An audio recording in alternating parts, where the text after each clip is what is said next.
Hi, I'm Doug Jessop. Welcome to this episode of Family Heritage Stories with my friend DeAnn Jenson. And that's Jenson with an O-N, just saying, right? Okay. DeAnn, thanks for coming on today. So we wanted to get an idea as to who you are, where you came from, all that kind of stuff. So first off, it's Family Heritage Stories. What does family heritage mean to you? Family heritage is who I am. I am part of everyone that is a part of me because of our heritage together. Okay, well then, talking about heritage, first let's start with, where did you grow up? I grew up in Idaho Falls. Okay. And your mom and dad, so what did they do? My mother was a housewife, although she did put me through college she had a catering business. Really? Yeah. I didn't know that. Okay, so where'd you go to college? BYU. Okay, BYU, okay. So we'll go back to that in a little bit, but okay, your dad, so. And my dad was a Ford dealer. Oh, really? He was a Ford man. He didn't drive or look at any other car. And neither did we. Oh yeah, you better be careful on that one. Do you remember the first car that you drove then? Oh yes. It was a Ford, obviously. No, it wasn't. Oh, let's not tell Dad. Okay, what kind of car was it? It was an old Chevrolet. Okay. I had to buy it and pay for it myself, and so that's what I could afford. Good for you. So what did you do to pay for that old Chevy? Well, I was working at a engineering firm in Salt Lake. Wow. Okay. So when you got that Chevy, you obviously, so you weren't living in Idaho at the time? No. Okay, gotcha. Okay. Now, with a lot of kids that are up in Idaho, you got the farms and this, that, and the other, and you do a whole bunch of hard work. So when you were a kid, what was your first job? My first job was a car hop at A&W Root Beer. Oh, gosh. Okay, I got to see some pictures of that one, huh? So I do have to ask then, what is your favorite soft drink? Oh, root beer. Okay, it's root beer. Okay. A&W. A&W. Okay, make sure you get the right brand there. Okay, I did bring her some. It wasn't quite the right brand, but It was root beer. She'll forgive me. So you did that. So you grew up. How many siblings did you have? I had 4 siblings. Okay. Where are you in the birth order? Second. Okay. Fill me in. Had 3 sisters, 1 older and 1 younger. And then years later, we got 2 brothers. Oh, okay. So what were your siblings' names? Connie, Judy, and Rob, and John. Okay. So were you stuck doing babysitting duty, just out of curiosity? Oh, yes. Okay. So how old would you have been when your littlest brother was born? I was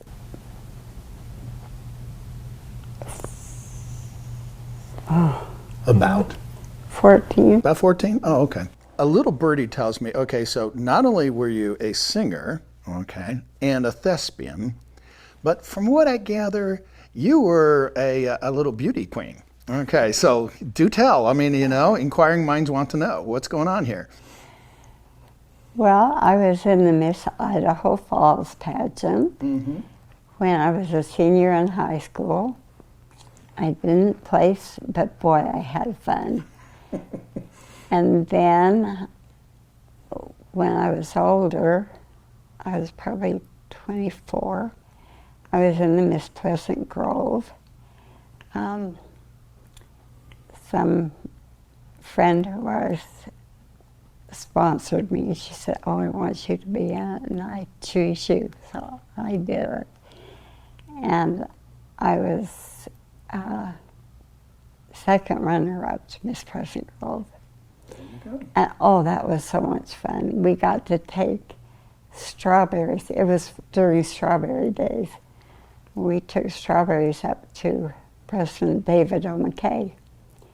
So I had my picture taken with him. And There you go. When you left home, where did you go? the first time I left home was when I went to BYU. Okay. And what were you studying at BYU?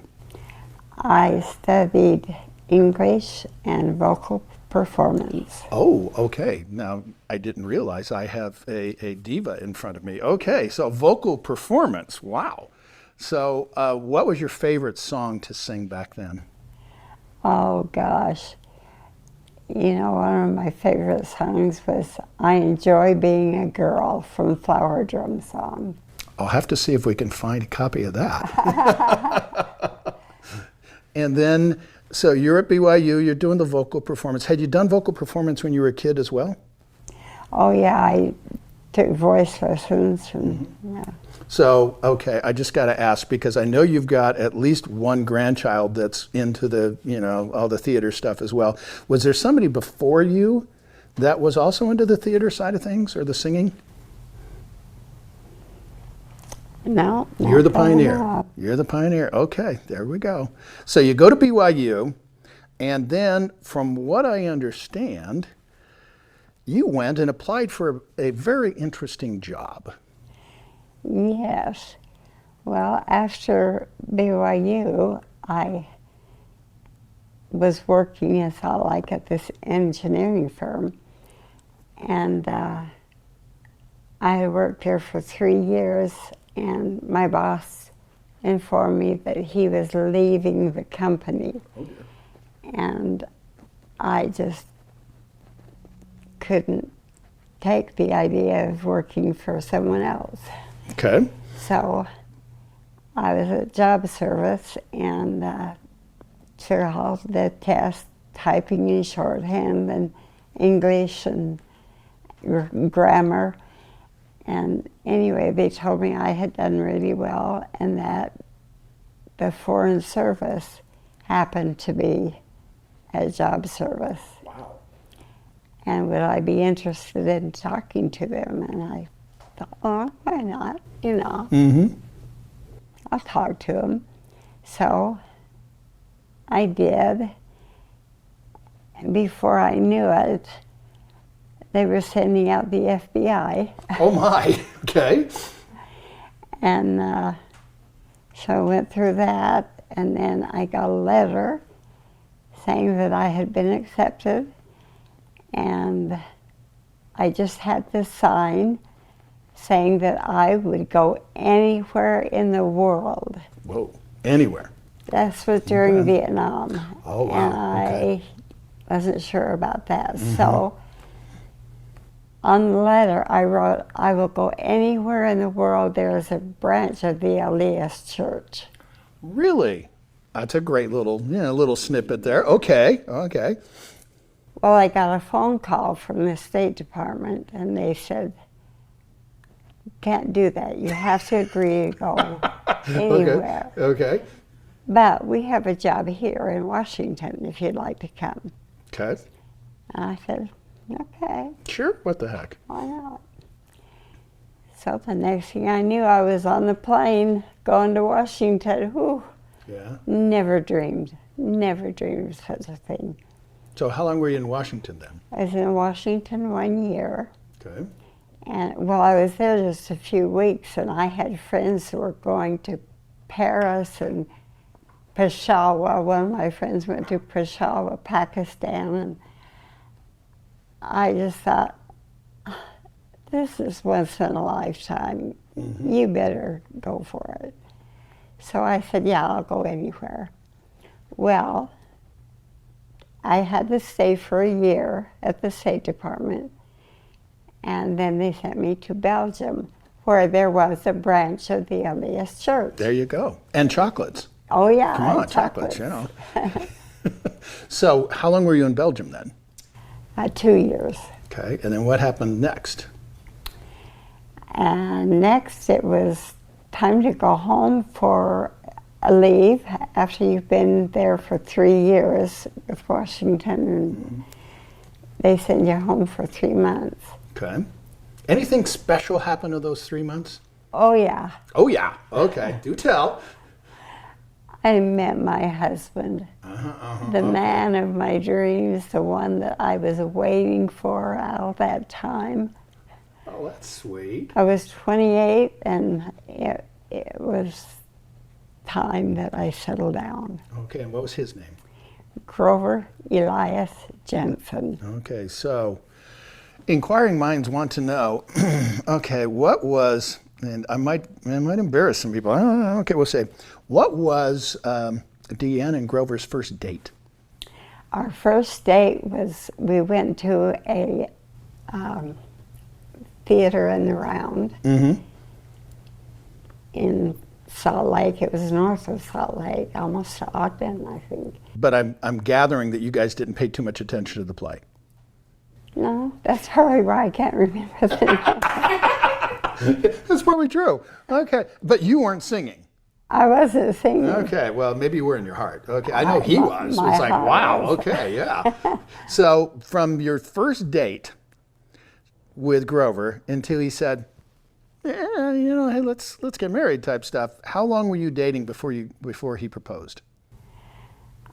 3 months. Whoa, okay, Grover, go for it, buddy. So how did he propose?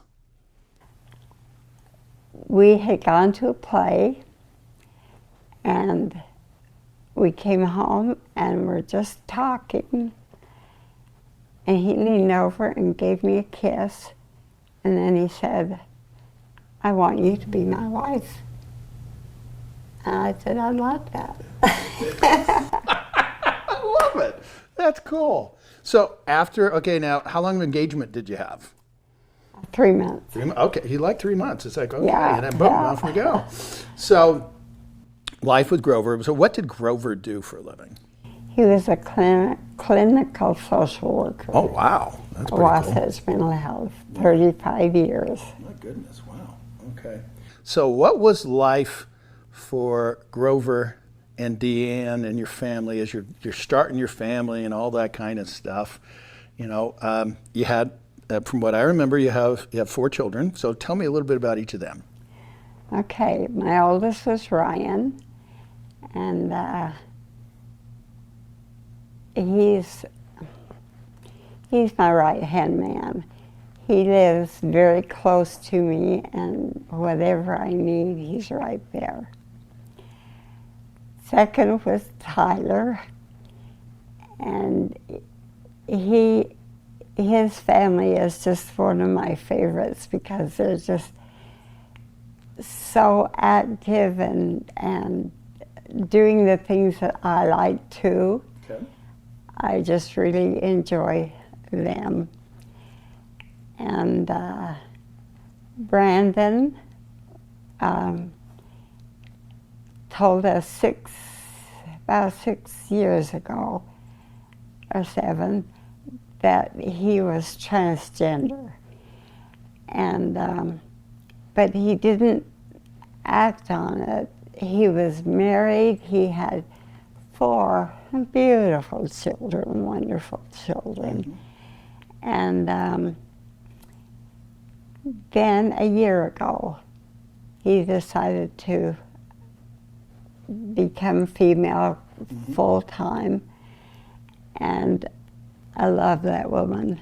I have a daughter. I didn't have a daughter. What's her name? Her name is Aurora. Okay. New beginning. Number 4?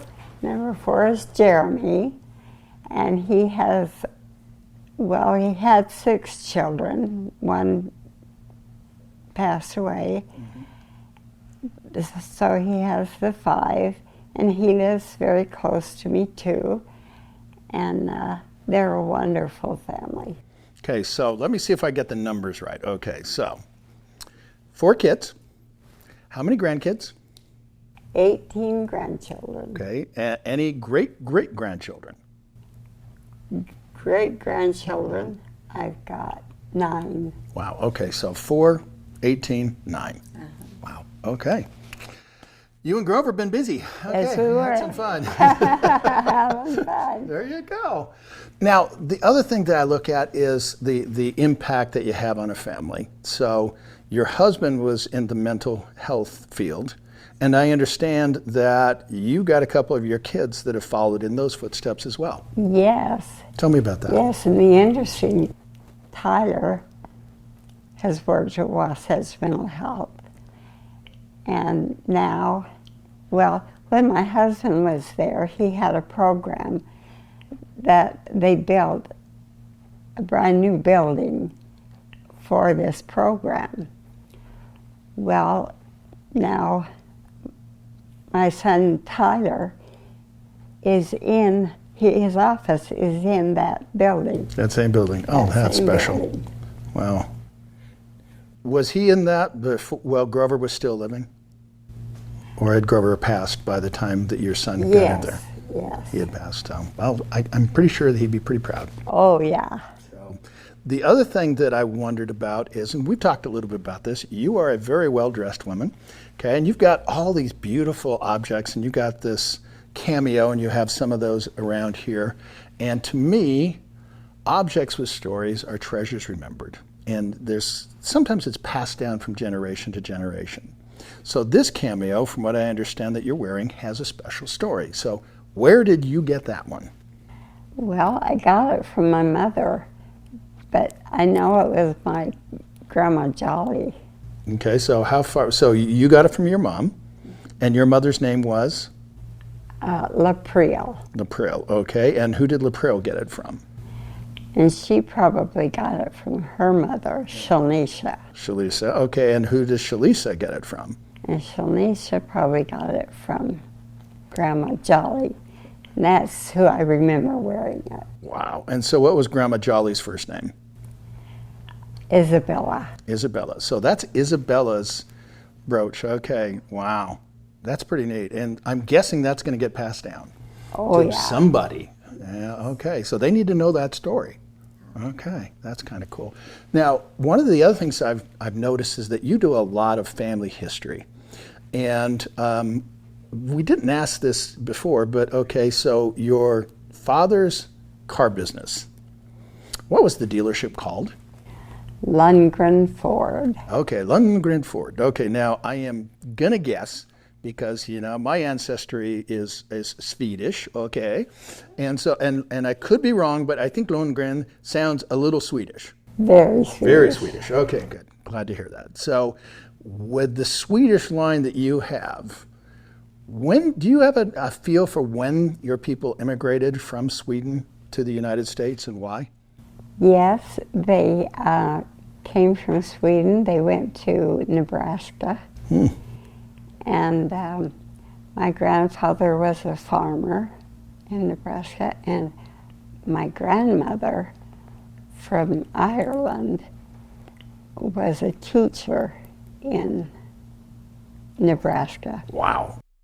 What are some other family lines besides the Lundgrens that you want your family and your children and your children's children to know about? Well, I want them to know about all of them. All of them, yes, but that's a little. But let's pinpoint a little bit. Okay, narrow it down to Jollies. Okay, tell me about the Jolly family. Where did they come from? They came from an island off of France. Wow. So what's the memory that you want of the Jolly family to be passed down? Well, the Jollies were very, they joined the church. Okay. The first member of the church was a Henry Jolly, and he had a plantation with slaves, and he set the slaves free, let them go, and he kept one little boy. He was an orphan boy. His name was Sammy. And they went from North Carolina, where they were from, to Nauvoo. And they lived in Nauvoo during the time that Joseph Smith was there. They immigrated to Utah, and they lived they settled in what is now Pleasant Grove. Okay. And they were building kind of lean-tos against the mountain for shelter. And they had logs piled up on the side of the mountain. And little Sammy, well, Sammy was 16 years old. Okay. He was playing on those logs, and he slipped, and one of the logs hit him in the head and killed him instantly. So he was the first one to die in Pleasant Grove. Wow. Tell me about the whites then. The whites were famous for knowing the Indian language. Whoa. They were interpreters for Brigham Young, and they were very close to the Indian people. From what I understand, you actually have some Native American heritage yourself. Yes. So where does that come in play? It's Chief Massasoit, and I have in that big book It's okay, yeah. what the relationship is, and it shows all the way back. It's one of those DNA. Oh, really? Yeah. Wow. Okay, so what tribe was this chief from, do you know? Well, he was the father of Pocahontas. Really? Whoa. Okay, now that's cool. So you go way, way back. Yeah. Okay. Your father's side with Lundgren, definitely came from Sweden. Do you know if it was like the southern, central, or northern part? Central. Central, okay. And any stories that got passed down by chance? We don't know too much about. Her mother was Irish, and she passed a song down that we learned it from Grandma's lap, and she used to sing it to me in this little rocking chair, and I had that rocking chair. One of my kids has it now, but I kept that rocking chair and the song. Okay, now I am going to put you on the spot, okay? You didn't know this, okay? Because I have interviewed all kinds of entertainers from around the world, and when I have singers here, I do ask them to sing just a little bit. And from what I understand, you could sing a little bit in Swedish. Nothing in Swedish. Oh, come on. I That can song? say, "Hoo-hoo-hoo-hoo-hoo-hoo." Which means? 777. There you go. Every person ought to know. You know what? The funny thing is my grandfather taught me a little seven sailor thing, and it might have been that exact same thing for all I know. Wow, that's crazy. So do you remember what that song was about, though, that you learned? Oh, yes. Tell me. I could sing it for you right now. Please, go for it. Cherries are ripe, cherries are ripe. Give my baby one. Cherries are too sour for you. Babies are too young to chew. But by and by, baked in a pie, baby shall have some. Very nice. Okay. That's very cool. And that you learned from your? Grandma Lundgren. Nellie. She did good. Okay. Nellie. Okay, Nellie Lundgren. I like that. What do you remember the most about Grandma Lundgren? Oh, she cooked the best fried chicken in the whole wide world. She'd wring their necks and She did the whole thing. feather and everything. Boy, and they turned out so good. And I loved doing dishes with Grandma Lundgren. She used hot steel, they had a coal stove with a kettle always on there. It was hot, and she would just pour hot water on the dishes after she washed them. And it was our job to dry the dishes. Well, we didn't have to dry very much because that hot water would just take it off. So we loved doing dishes at Grandma's house. If I were to ask one of your grandkids, okay, what's something that that Grandma is known for? What's if I were to ask them? Is there a tradition that you've done with the kids, or some kind of treat that you make, or something kind of like that? Yeah, we used to have the grandchildren over to our home, and we would have different projects at Christmas and at Easter, Halloween, Valentine's Day, birthdays. We would just make all kinds of. One time for Easter, I thought it was the cutest idea. We took a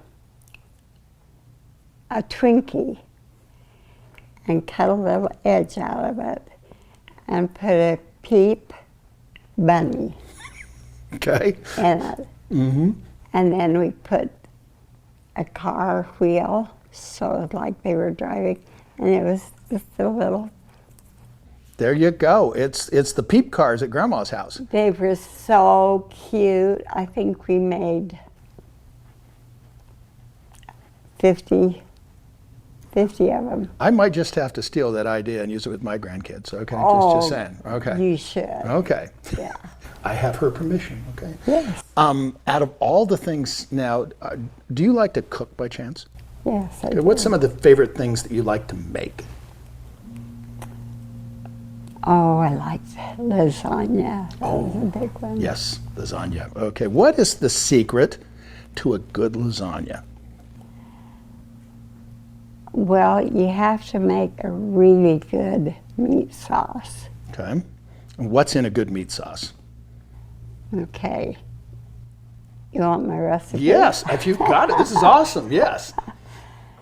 Oh, I use tomato paste and tomato sauce. I use garlic and onion, and I like to put green peppers and onions. I guess I said that.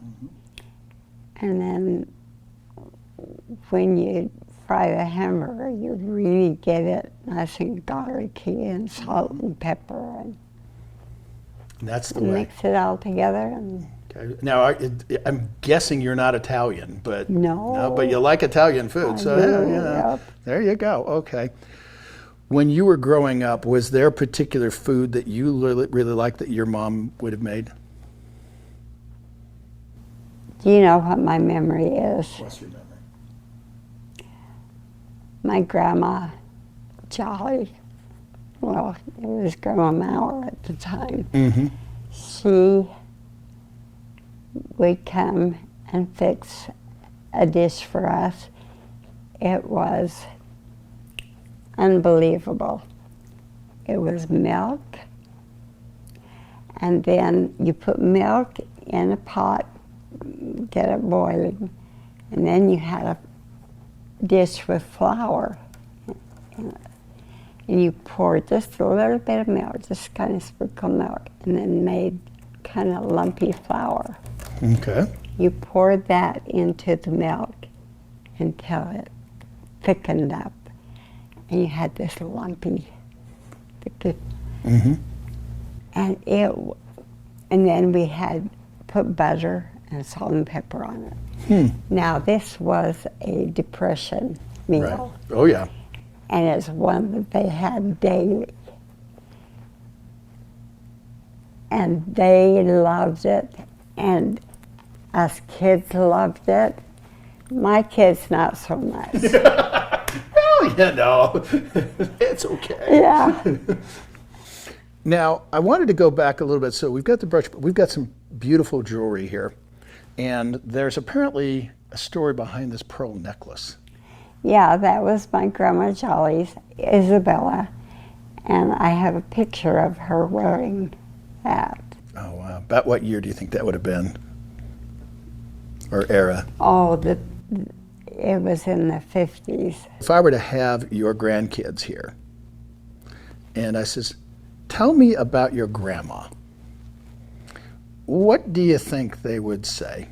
They would say that I like to be with them, that I like to do things with them, and that I was pretty fun. Fun grandma. I like the fun grandma. Okay, and now did you sing with any of them? Oh, yes. Okay, because I know you, because you're the singer, right? Okay. And now you've done some plays with your husband, and so you've done some plays. Any of your kids or grandkids doing plays or singing? Oh, my granddaughter, my grandson, both of them were thespians and on the stage and doing plays. And oh, yes. That's got to be a kick. So did you ever see them perform? Oh, yes. Yeah. Take you back a little bit? Oh, it certainly did.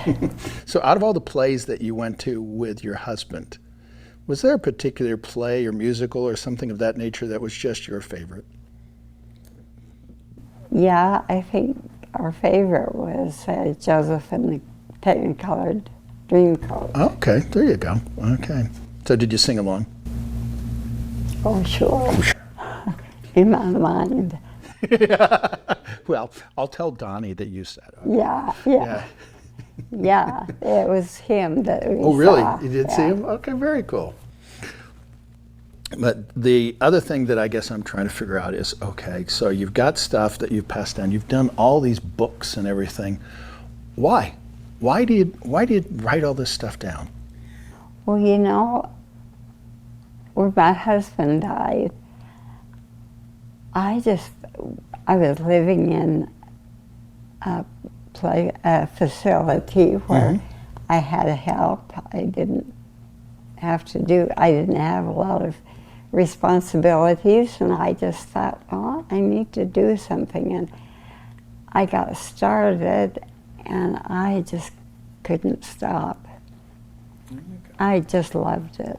I'm going to go back just a little bit, because when I asked you about, and this happened when we did our pre-interview as well, okay, when I asked you about your husband, your eyes light up.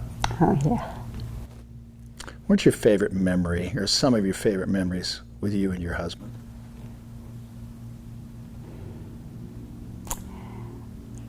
The vacations that we took Oh, yeah? together, yeah. Tell me about some of them.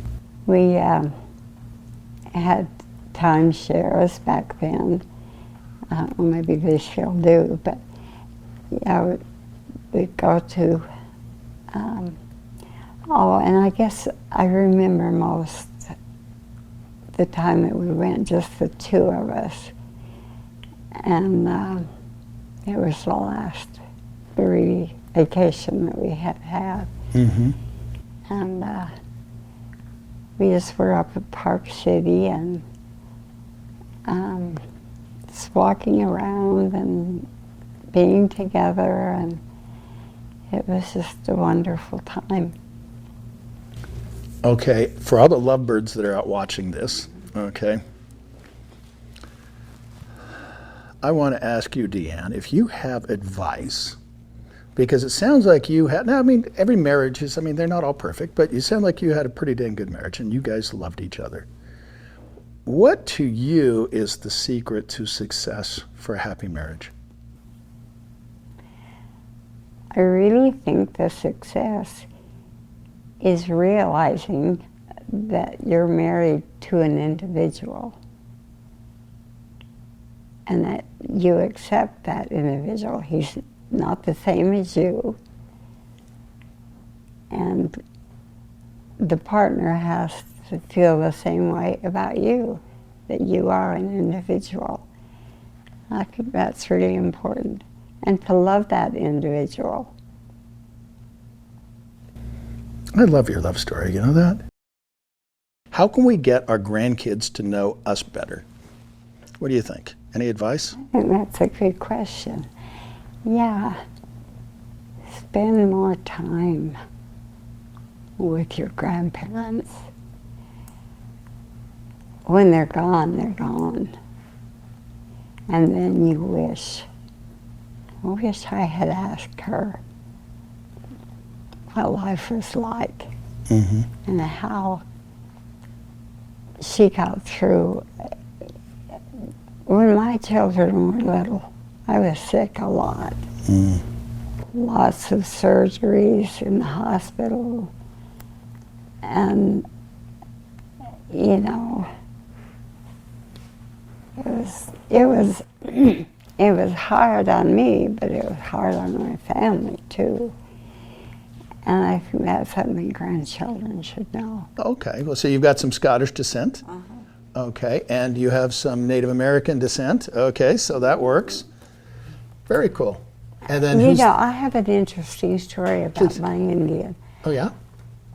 My sisters and I have all loved Indian things, and we never really knew why. We just liked them. But, 6 months ago, or maybe a year, I found out why. That we had blood in us. And not only that, but my son, Ryan, married a girl who had 2 children who were half Indian. And I love those kids. And so all of a sudden this Indian thing, I've got so many Indian things, you wouldn't believe it. I've given a lot of it away because I don't have room for it. Okay. Because when it really gets down to it, I mean, we're all one big family, you know, and it's kind of nice. It's nice to know that identity, that heritage. Because to me, you know, I was always raised with remember where you come from. And sometimes some of the most important stories are not necessarily the happy stories. It's the ones where you went through hard stuff, like with all your surgeries and everything. So one of the last questions I ask, because I've done a Jessop Journal TV show for a lot of years, and yeah, this is my autograph book, and I want your autograph after we're done. Okay. But to me, this journal, it's kind of like life. Okay, life kind of comes with scars and marks. And so the last question I like to ask everybody, and so this is the official question. Okay, you ready, DeAnn? Okay. DeAnn, how do you want to leave your mark? Leaving my mark is really important to me. I think that's why I've done all these things. I've written little poems for my little grandchildren. I've written fairy tales.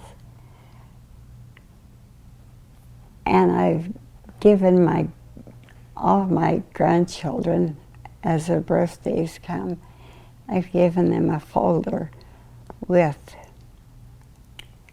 my testimony, with pictures of us, the grandchild, and me and Grover. And it has memories in the little pamphlet that I made. And it also has a section called Grandma's Little Bits of Wisdom. Oh. And I put in things that I really think are important, and I put them to pictures. So I've got one that says, I believe, and there's a man walking up a mountain, and then I write, life is hard, but you can do it. Keep going. Don't stop. Believe in yourself. Just little things like that. And I've done so many of those. So I'm trying to leave my mark now while I can. And so I'm doing whatever I can think of to do. I have projects going all the time. Well, it sounds like you've definitely built some memories and you're passing some of those on. I hope so. Well, thank you so much for coming on. Thank you. With another episode of Family Heritage Stories with DeAnn Jenson, I'm Doug Jessop.